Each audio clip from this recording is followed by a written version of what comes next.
welcome. I'm Erin Pearson. I am the host of Decisions Now, which is a podcast brought to you by Evalueserve about how to leverage data and AI to improve business decisions. Today, we are joined by Manish Bhargava, who is the Vice President of Sales at Dexon Digital Storage. He manages sales across North America and international markets. Manish has over 25 years of experience working and living across India, the UAE, Australia, and the US. And he brings unique insights into building lasting business relationships that have transcended cultural boundaries. So, Manish, welcome to the show. Thank you, Erin. Yeah. So one thing that's really interesting right now is global sales landscapes are evolving quite a lot with digital transformation and seemingly daily market dynamic changes. So you have a lot of cross-cultural experience that gives you a really nice perspective on how relationships drive business success across different regions. And today we're going to explore how sales leaders can build and nurture these meaningful connections in an international business environment. So to jump right in, as we just mentioned, your work goes across India, UAE, Australia, and the US and you've had a lot of success in each of these regions. So what fundamental cultural differences have you observed in how business relationships are formed and maintained across these markets? Thanks, Erin. So first, I'm myself born and brought up in India. And I think when you say culture, it is how individuals perceive the world and interact with it. Another simple example I'll give you is with an Indian passport I have, the number of visa applications I filled for, not just for those countries, all around the world, gave me a little bit about the cultural differences as well, just as on a comment. But yes, so culture, it is important. I've lived in, as you mentioned, India, Dubai, Australia, and now in the US. India, I can give you again, cite some examples. You work with individuals in the end. Companies are, of course, doing business together, but in the end, you're working with the buyer, you're working with a marketing person, or you're working with the merchandiser. But so all coming from different cultures, it does matter a lot. Our headquarters are in France. Our sourcing is in Taiwan. Me being Indian, and then a customer in South Africa, for example. And all four of us can be in the same room, in the same meeting at one time. What a French person says can be interpreted completely differently by a South African versus what I understand of it and what my Taiwanese colleague understands. So that's coming again from the cultural differences, the way people say or do things. India, I can tell you, very complex market. Very difficult for me also being an Indian to do business there. North to south, east to west changes. So the same formula that you apply with one doesn't apply with the other because it's just too big and culturally different. Middle East, very different within each countries. In Middle East, some are very formal. Some business decisions can be done at lunches or dinners. Not You don't even need to go into an office sometimes, and you can break a deal. Australia, New Zealand, completely different. They want to talk about everything but business at the end. And of course, it's important to get back with your complete proposal ideas. But then at the meeting, it's a lot about fun, food, sports, family, getting to know each other, very informal. So US is again, last where I am today is again different. To get just a meeting, it takes 4-5 months, but then very formal, to the point, come to the proposal, less personal interaction till a time you build up a rapport with the person on the other side, which could be from any culture. So it does matter in the end, culture, because it's the way the person that you're talking to or trying to break into or get business from or share some information on, you need to know what they would like to see or not, or what they like to talk about or not at the start. Of course, it can move into a different direction as you move forward. So this would be my take on that. Yeah, and I think just to add to that a bit, I think you're spot on. It's not just the culture, it's also to the individual that you are talking to. So understanding initially the nuances between the different cultures. Sometimes when you're even just sending that initial email to somebody to ask for the meeting, understanding the difference in the US, we typically say hi or hello first name, whereas in Europe and the Middle East, as an example, you would tend to say dear first name, or potentially even dear Mr. Miss last name, because there tends to be a higher level of formality there as well. So just getting that initial meeting, you do have to understand what those differences are. And then of course, as you go into the meeting, there's additional, those in person, small details. Do you shake hands, or is there a different type of greeting that you have as well? That's just important to show that you do understand the region, because that is going to make a big impact on, can you do work in the region that they are working in as well. Absolutely, absolutely. You're absolutely right. I mean, Japan, for example, you have to write san as like a sign of respect in front of the name, and so on. And sometimes you call the person in different countries with the surname versus the first name. So whether it's formal, informal, that's something you need to decide before you draft your email, or you like to meet somebody in person. Should you bring a small token like a gift? Not valuable, I'm just talking like a box of chocolate. Will it be accepted? Will it be, or something more cultural? So that's something would be good to have a kind of a idea on before you move forward in that path. Yeah. And so on a similar note to that, there's a lot that you've done to expand into new markets as well. So when you do this, what type of competitive intelligence has proven the most valuable in helping you adapt your sales approach to the local business practices? Right. So I think a lot of my time is spent on trying to find, or has been spent, and I still do that, in trying to find new clients in different regions, countries. While we mentioned the 4 countries that I've lived in, but I think I've traveled to more than 60 countries. I would, if I'm counting, it could be more or less that kind of number. And so some of them were absolutely new. We had no business in those countries, or we were not doing anything. And so research starts really from our category, that we know our competitors in our category, and then to try to find out through the web who are the current distributors of the our competitive brands that we are competing with. So that's basic information. You start.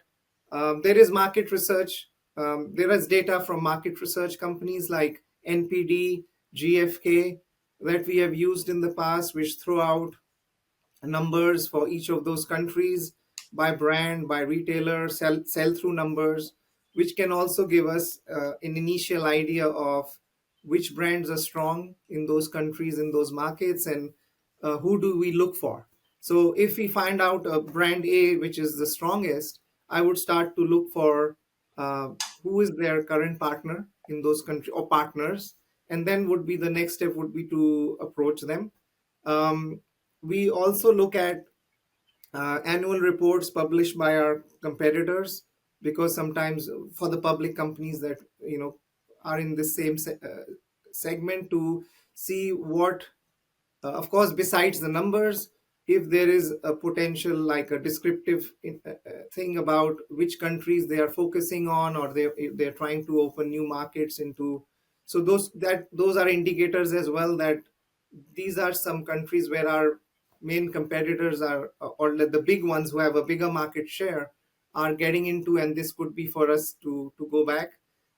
Import data is available through certain companies, you can find based on HS codes what has been imported in terms of volume, and numbers, and products that have been imported in our category. um, I mean, as personally, I look at LinkedIn to see the strength of the sales team of competition, and if some of those people, their salespeople, are based out of in those countries, or who are managing those countries, just to see again how much focus our competition is giving to them. Market visits, I mean, you need to go to the markets, go visit the stores, check pricing, where are again the brands that we compete with, where do they stand, what products they are pitching. Then you make a SWOT. I mean, with all this data that you have, you kind of put it together, see where our strengths are, where are the weaknesses of our competitors, and find the names of the people through, again, through Zoom Info, LinkedIn.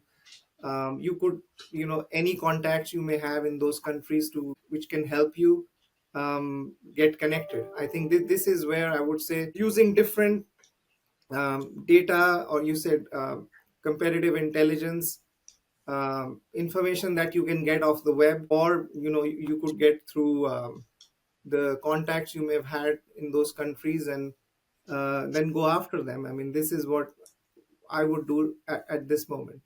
Yeah. And there's a couple things that I think really stood out, at least to me, in what you said right there. And one is how you started is to travel to the different locations as well. I think one thing that will really help, especially when you're going into a new market, it's not just to do digital research on a place to understand it. Show that you're really investing in it, hire people that are in the market that are going to understand it, visit there yourself as well, because you will start to understand it substantially better than if you're just reading about it. It's totally different when you actually experience it in person as well. So I think that was like a really nice touch in what you were saying there. And then also just having all of this data to help do it, and to help understand the competitors, to help understand the market. And outside of just choosing where to go, you can actually use the data to educate the clients or the Mhm. prospects that you are going after as well. And you will find in many cases they might not know it themselves. And so that can be really useful to win the deal as well. It's not just to understand where to go, but it's to really help move them through the funnel also. Absolutely. I mean, just last thing, like a store visit to a retailer that you're going to meet, the buyer, it just makes so much difference. I Mhm. mean, if you remember, and I've remembered the layout of the stores and where the electronics products, which shelf and which aisle and which corner of the store they are in. If you knew that, and you could tell the buyer that, because the buyer may not, I mean, they have a fair idea, but they are so impressed that you know it already. So Yeah. that really really reinforces that you're serious, you've done your homework, and you have the right pitch, and you get the attention. Then Yeah. that's what I mean. Yeah. For sure. And on that, those data driven insights can really help identify these promising like relationship building opportunities. So, how do you balance using the analytical information with the personal touch when breaking ice across global markets?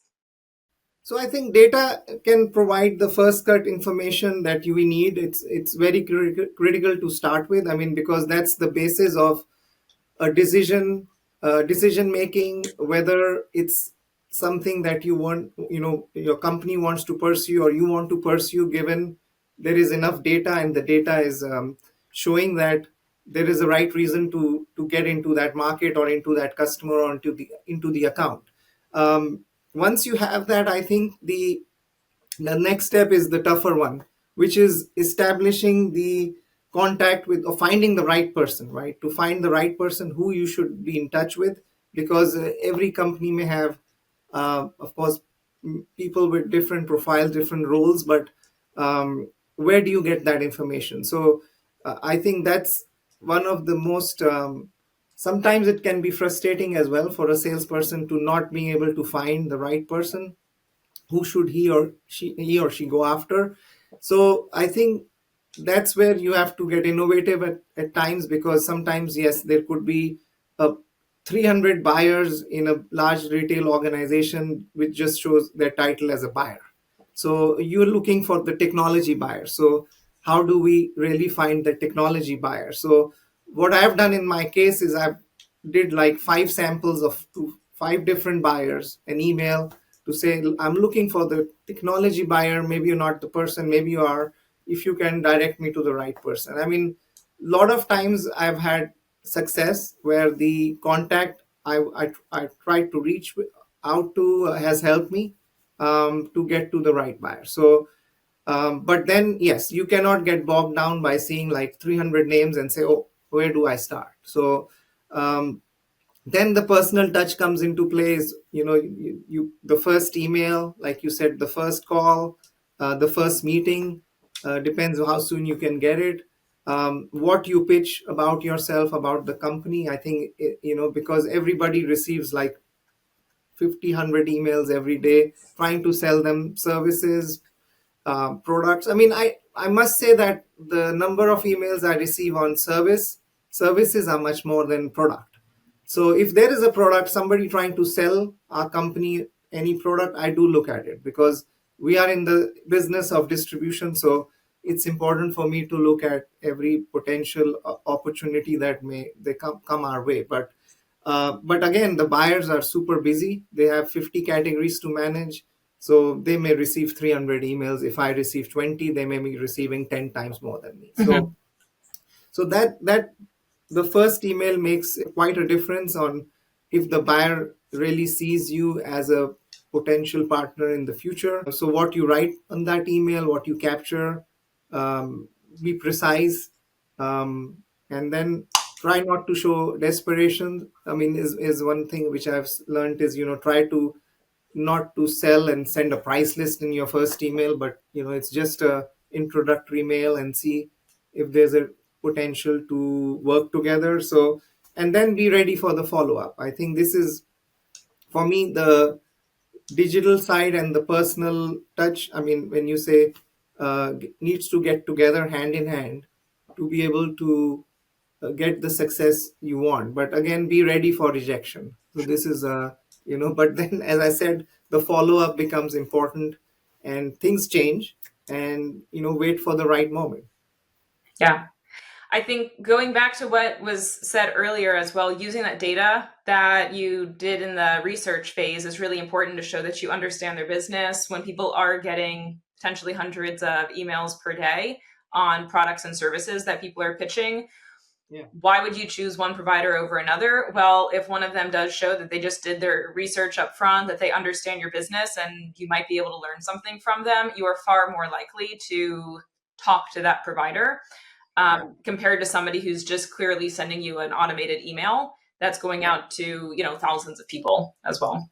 Right. And there are many approaches. An example again, I've taken pictures of the planogram, an existing planogram of the retailer, found some gaps there, added that onto my email to say, guy, I mean, just as my suggestion, or what I see from your planogram today, you're missing this part of the category. Or what if we were to offer you a larger pack, or a better cost? I mean, MSRP for this, and or better margin. I think some of these things also get attention, and the buyer may immediately see, wow, I'm missing on this thing. Or there was another example that we gave from a competitor, that why aren't you looking at this category, because Mhm. we know that competitor ABC have it and you don't. So I think those ones would help in getting the attention that you need. Yeah, for sure. And I'm just going to pivot directions a little bit right here, but you've successfully opened some international offices across different organizations that you've been a part of. So, um, when you're expanding internationally from that direction, what market analysis process do you follow before deciding to establish an actual physical presence in these regions? So yeah, there again a few factors that come into play. I think one is, it could be just a regional presence, that your corporate, your headquarters, your bosses, they want you to expand into a certain market. Dubai was our first expansion, for example, and that was going to cover Middle East, North Africa, and African region. We did cover Asia as well from there, but the main purpose was to have a base in Middle East, in a free zone, which allows you for free movement of goods in and out. So I think first thing that we would have seen at that time was defining the purpose. So what was the purpose of um making the analysis for to open an office in a country, or in a specific city or region? Was it internal, external? Um, research, I mean, industry is known to us already, so we knew some market data across the world, where what is the size of market, what's the TAM, Hmm. and then analyze the competition there, which can be done as well, like I said, by some market research reports or from prospects that you may be talking to in those regions. Even if you don't do business, you may gather a lot of information from people that you may be in discussions with. Um, then, I mean, market trends, again, market trends in each country could vary. Where US is today, Africa is in a different stage of the product life cycle. Australia is another story. Um, Creating a sales forecast, um, any checking any barriers to entry, whether they are tariffs, um, importation duties, local requirements that you need to fulfill, certifications and stuff like that. And then, I mean, analyze all your findings, and then put concrete action on the table. So um, I think these were few things that we looked at altogether. I mean, besides, we could have always be receiving some leads from different countries, and that kind of created as well for us a plan. Okay, now we've got enough potential customers that we are dealing with already in those regions without having an office. So why not have an office there? Because that could provide them more support. Hmm. And a lot of people may have asked us to have local presence in the market to be able to grow further. So that was one reason as well why we set up our office and warehouse facilities, which could help to cater to those customers in the region. And we used the same approach when I moved from Dubai to Australia. But in Australia, we didn't really open an office. We used our distributors, facilities, warehousing, office to do the same. So, decision could vary as well, because in one place we did set up office and a team of people. In Australia, we said, no, we don't need to set it up. We could use our distributor strength, their location, their facilities, their salespeople, their personnel to do the same without putting in a lot of investment, and in order to try to see first where the market is and what benefits which we could get in the next few years. So Yeah. Yeah, and a lot of what you're saying is, you're clearly building connections with people as you are expanding internationally as well. So clearly, relationship building is very important to what you're doing, whether it's with employees or with prospects and clients as well. It's just your overall network. It's really critical that you have it done right. And so there's a lot of digital technology that can help enable people to do this and do it at scale. So, how have you integrated digital intelligence into your networking approach while preserving that human element that really drives the meaningful relationships? yeah, I think the years of experience, being having stayed in the same industry helped a lot. I had At one time I was like selling to a customer, then he became a friend, and then he became a new customer from another company that I moved or relocated to. So keeping those contacts, I think for years, keeping in touch with them really helped a lot.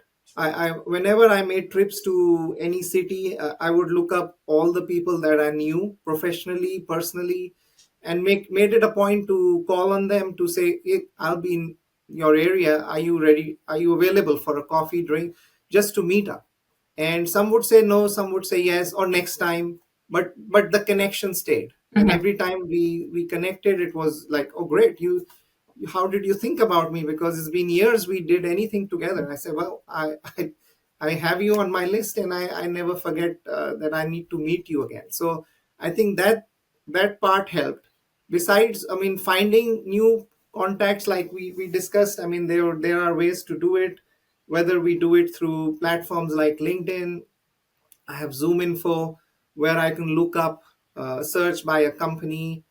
So there's a lot of data available, right? So um, but then you have to do the right research. If you don't put the right keywords, you may not get the right answers in the end. So I think it was a mix of the two. But as over the years kept building my contacts, my relationships, and I think I have a still manage an Excel sheet which tells me by each country all my contacts, whether they are active or dormant, or um, those people move to different industries. Even then, it didn't matter. Like, I kept the relationship and I kept the contact, because they still remember, or they still have in their country or region still contacts which they could help me with, even though they were not in the industry. Mhm. So I think it was a mix of all these. And I think the constant travel to those countries as well helped to rejuvenate the relationships. Because if you're not seeing a person for 20 years, 30 years, yes, but then we're meeting at trade shows, meeting in country, um, even going out on vacations with some of those people, with family. That really helped created the bond. And I think the bond still exists. And I have a friend who lives in Melbourne right now. He's in Delhi, and he was just sharing pictures of what dinner or what kind of Indian food he had. So it's just different relationships. It could be related to your directly to your work today, or indirectly, or not at all. But I think at some point all of them help you in some way or the other, and I think Yeah. that's what I've been doing. Yeah, and I think sometimes people underestimate the value of just reaching out and saying, "Do you want to grab a coffee? Do you want to grab lunch, dinner, breakfast?" And even if the answer is no, just the fact that you reached out to them and thought of them makes them feel special and helps enhance the relationship as well. So even if it's unlikely, or maybe they live in a slightly different city from where you're going to be visiting, just dropping them a note that just checks if it's possible to meet up can actually make a really big difference in building that, because it just makes somebody feel special. And at the end, you're not selling, even if you're B2B, you're not selling really to other businesses, you are selling to individuals. Oh, absolutely, absolutely. I mean, making someone feel special. I think you said the right point. And I'll give you one last example. Is I was traveling from Dubai to Australia and New Zealand for like it was like a shuttle back and forth when I was based in Dubai, because we were still managing the Australian retailers. And every time I would fly, there was a store. There's still a store in Dubai called Batil. They are selling dates, and they do a unique date with a coating of chocolate. And that was my go-to. Like, so I was picking up a small pack, and I don't know, 20-30 packs on every trip. And I was the premium member even at Batil. Like, they gave me a discount of 10%, because they knew he's buying bulk every time. I would fly all the way to Australia, pass it on to the buyer, and they would literally be looking forward in a good way Mhm. that I hope Manish has got those dates with chocolate. And some buyers were like making fun as well. Oh, but he dates again. Like, they could even say that. But I knew that they were always looking forward to receiving it. That very small gesture. It's not Yeah, value. It's not the value. It's the gesture making them feel important. Oh, my wife loved it. My children loved it last time, yeah, and it just, they remember you is in some way or the other. yeah. What I like about that is it's also a unique piece that you can have associated with you as well. You don't necessarily always have to think of something new and different each time. You almost create a brand around what is Yes. the gift that you're giving. It can just be something small, but it's just something fun, and Yeah. people will remember it as well. Absolutely, absolutely. That makes a big difference. Yeah. So, we've talked a lot about, human connections, and certainly a big topic right now is on AI. So, just my last question for you is just looking ahead, how do you see AI powered insights and analytics reshaping relationship building in global sales, if at all, in the next 5 years? And what skills should sales professionals be developing to leverage these tools? I think lot of talk about it as we started. You said, well, there are a lot of tools available. There are a lot of chatbots, virtual assistants now available from different companies. Which one should I use? I mean, I see my friend using something, and I'm so it's. I think the key will be how to use these tools, and how consistent and how much time do you want to spend in a day using these tools, because sometimes you can be carried away looking at the tool and then you're saying one question to the other, and then I feel you lost your original, what was in your mind to really ask. Mm-hmm. So you got to be careful, I think.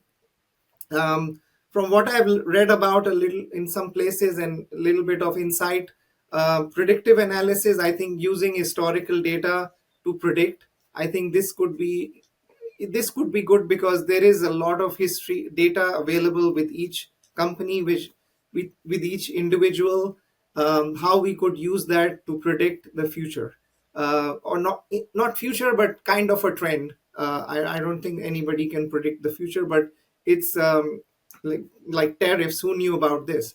And then it can tell you which leads are you likely to convert, which customers you may lose for certain reasons, because AI is collecting, as I said, data points from a lot of sources, and it could be the financials of that company, it could be the strategy of that company, it could be the next 5-year plan, which you may not be aware of. But if AI can help pull that data, make it convert into the way you want to see it or perceive it, I think it could be useful. um, Chatbots, virtual assistants, I think they are helping as well to with basic things like even designing an email, proposals, making it quicker than you typing it, especially people who cannot have to look at the screen to type in email still.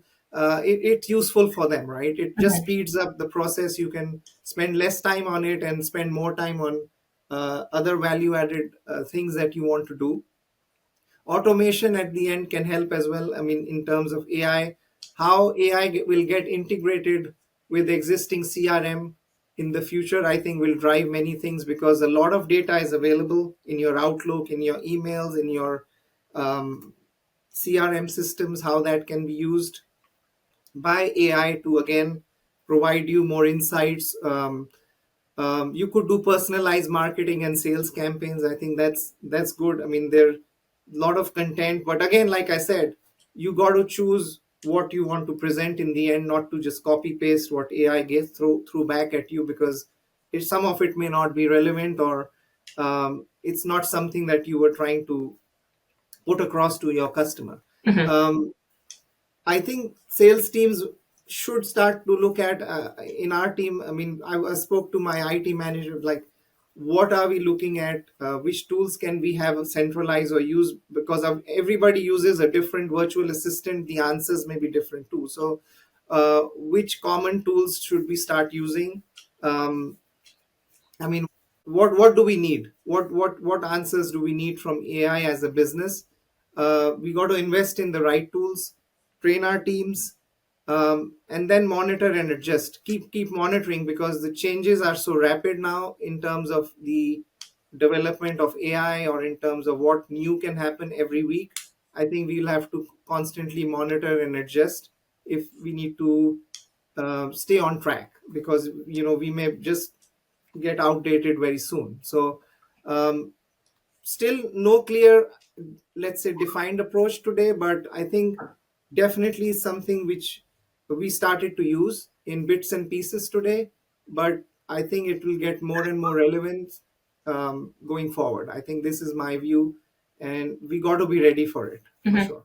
Yeah, certainly embrace it. And hopefully, especially for sales roles, it reduces how much time you need to be in the CRM, putting in data entry, and allows you to actually sell and build connections at a higher rate as well, because it can, to your point, automate a lot of those tasks. Well, Manish, it was really great to have you on today. I really enjoyed the conversation. So thanks for joining us. Well, thank you. Thanks for listening to this episode of Decisions Now. Check out all episodes at evalueserve.com/podcast, and don't forget to subscribe for future episodes.